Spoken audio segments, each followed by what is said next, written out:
Guys, good morning. Rafa ulit, GT Cars.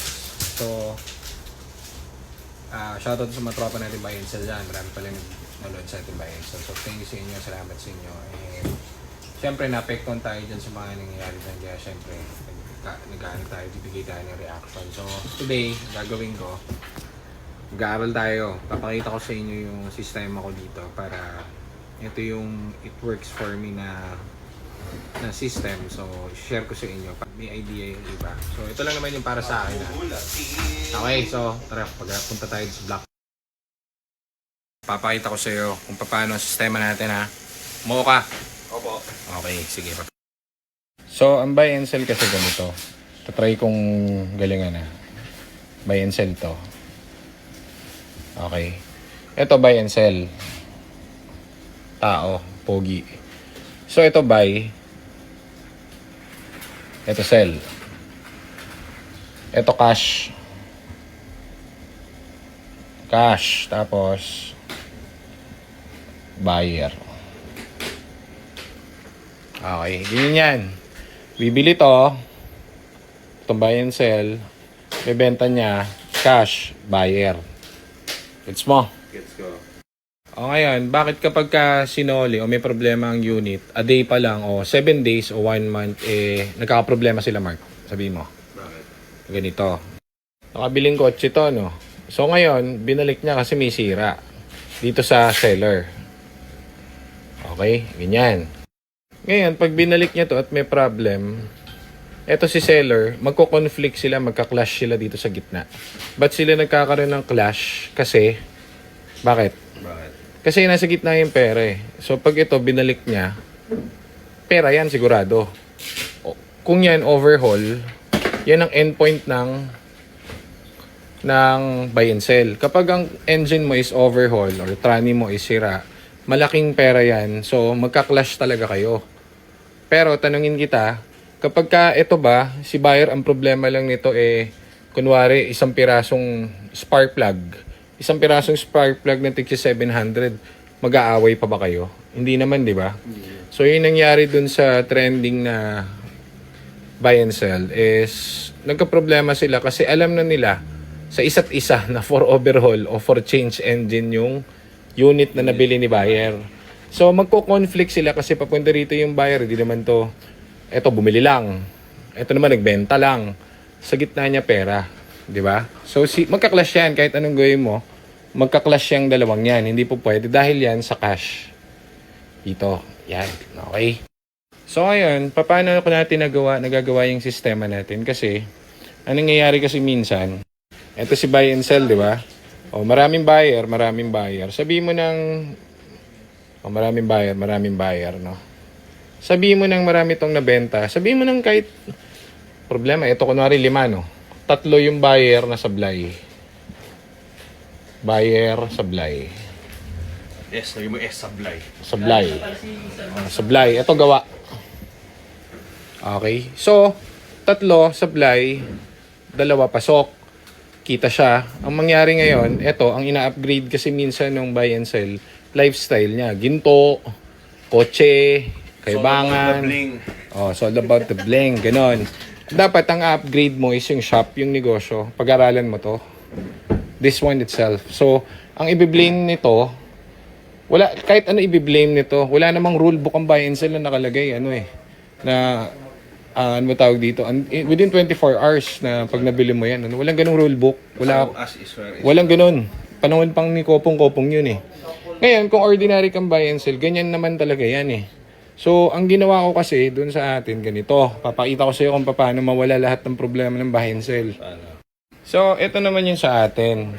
So, para matanggal mo yung stress dyan, kasi yung quality kasi nito, kung titignan mo, ito sablay itong 3, no? Itong 4, sabihin mo sablay.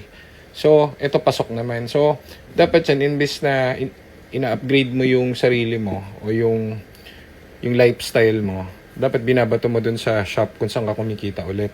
Ito sa amin kasi, ang ginawa ko, meron kaming parts, lilagay na lahat dito. Lahat ng parts for transmission, pati ng engine nandito. So, yung overhaul sa amin, ginagawa namin baby. Hindi kami magkakatakutan dito sa overhaul kasi ito kasi, ito ang endpoint ng mga buy and sell. Natatakot lahat dito kasi mahal. Sa amin, parang candy yan dito. Kaya kami, sa parts itself, wala nang sense yung mga overhaul. Kinikandy natin dito kasi wholesaler tayo ng parts yan. Kaya isang brand lang ang kinikater namin dahil dito sa mga to. Kasi hindi mo ma-master lahat ng brand eh. Malabo yun, walang ganun. So after sales, mechanic, in-house natin, pang Ford lang talaga kami. So showroom, meron tayo legit. Lahat ng papers complete. Money back guaranteed. Service center, meron tayo. Under chassis din. So aircon, sinakop natin. Electronics, paint and detailing, and so forth. So all in one spot dito. So matatanggal lahat ng stress mo. Dito ako sa gilid, sa sideline. Pura paboy, ayan ako. So ngayon, ang mangyari dyan, hindi ko kasi in-upgrade yung sarili ko. Wala naman ako masyadong relos, wala naman ako sasakyan. Lang ako sariling sasakyan eh. Pura pa boy lang ako kasi yung ina-upgrade ko dito, swelduhan lang ako. Ang ginagawa ko, yung sweldo ko, iniikot ko rin dito para yung service gumaganda. So, anong nangyayari dito, sa 40 na maibebenta namin, kunwari, 40 na kotse, no? Dahil lahat dito ginagawa, lahat dito inaayos, lahat may parts na. Sa 40 na ibebenta namin, 37 ang check. Ngayon, yung tatlo, leeway yan. Kasi kahit bago, nagkakaroon ng problema. Yung tatlo, gagawin namin candy dahil kumita na kami dito sa 37 na to. So, ibabato namin dyan. Bitin pa kami. 'Di ba? So, ganyan siya. O, gets nyo? Malayo doon sa ordinary na ibebenta mo. Tapos yan. Kaya sila nagka-clash kasi dito dahil dito sa pera. Nag-aaway sila. Kasi pag yung overhaul ang pinag-usapan, masakit sa bulsa, masakit sa banks. Dito nga, kahit nga gusto mo, i-overhaul ko na yan. Kahit nga maandar yung kotse mo, i-overhaul ko na eh. Kasi nagawa na natin ng paraan, yung parts niya, pati yung after sales, mga mechanic natin. Kaya isang brand lang ako nag-i-stick kasi hindi mo yan mamamaster lahat eh.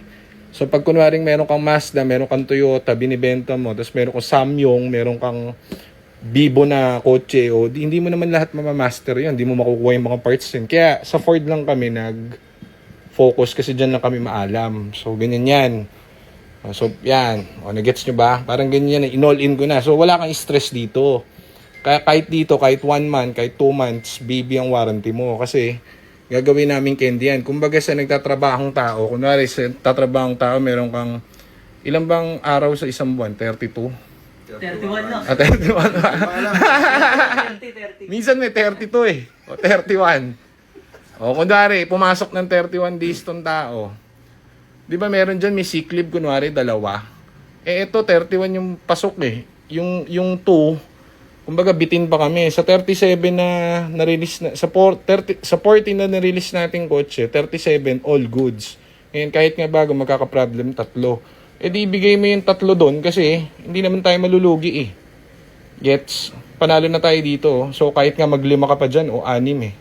Nagagawa natin ng paraan. So masaya si Rapa Boy. Ano to? Ano?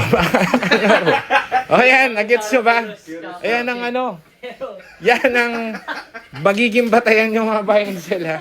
So shoutout sa mga tropang buy and sell yan. Yan lang naman yung sa akin yung logic ko. Okay? Yeah. So yan, ang nangyari dyan guys is hindi yung buyer ang nag-adjust dito sa... Kasi wala mag-a-adjust dyan eh. Dito kasi sa atin, kami na lahat nag-adjust ng lahat ng kailangan. Lahat ng ibebenta namin kotse, in-adjust namin. Kaya pati yung mga hindi galing dito na kotse, dito din natin para ipagawa kasi ginalingan natin sa mga to. After sales, repair, showroom, sa mga to. So, ginalingan natin dyan. Kaya pati yung hindi nakabili sa atin, pupunta rito. Di happy-happy, diba? So, tayo ang nag-adjust. Yan ang solusyon. Ikaw ang mag-adjust. Para hindi ka makipagtalo sa kliyente.